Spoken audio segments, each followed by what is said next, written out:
Welcome to our guide on how to write and edit in Notion. Do you have something on your mind?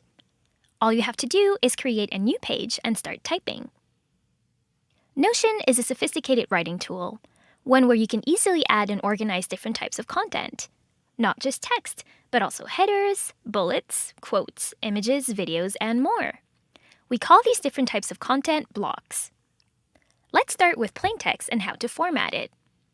When you highlight any words, this menu will pop up. Let's go through all menu options from left to right.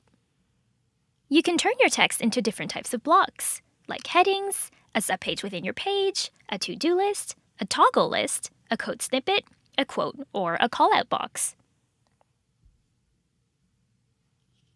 Select Comment to leave a comment on any selection of text.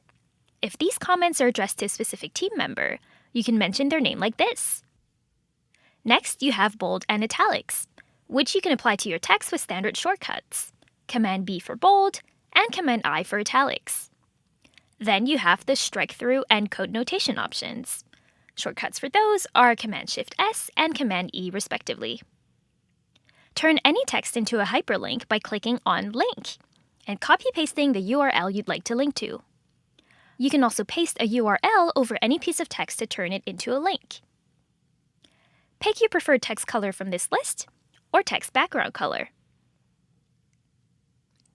The Mention option allows you to connect your page to dates, people, and pages. More on this in this Reminders and Mentions video.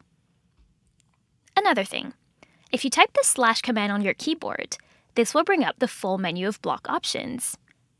Choose the block you'd like to add from the list, or type it after the / and press Enter to have it pop up immediately.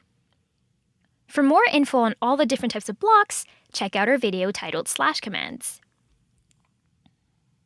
You can also add a database like a table, board, gallery, list, or calendar to your page by hitting / and simply choosing the one you want from this list.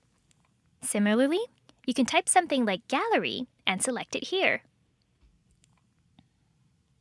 Here's an example of how an inline database could look like in your page once it's full of content. Now let's talk about the 6-dot icon.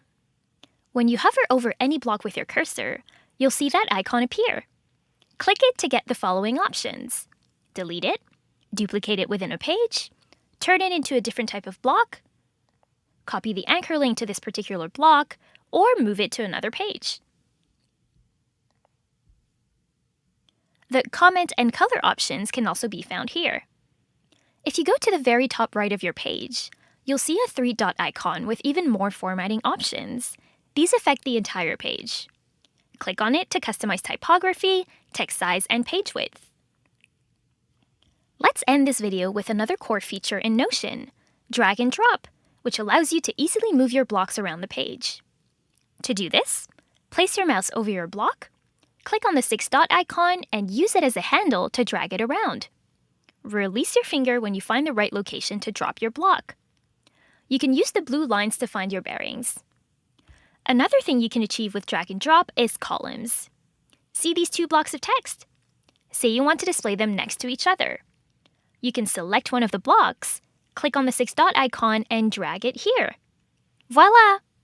Create as many columns as you want this way.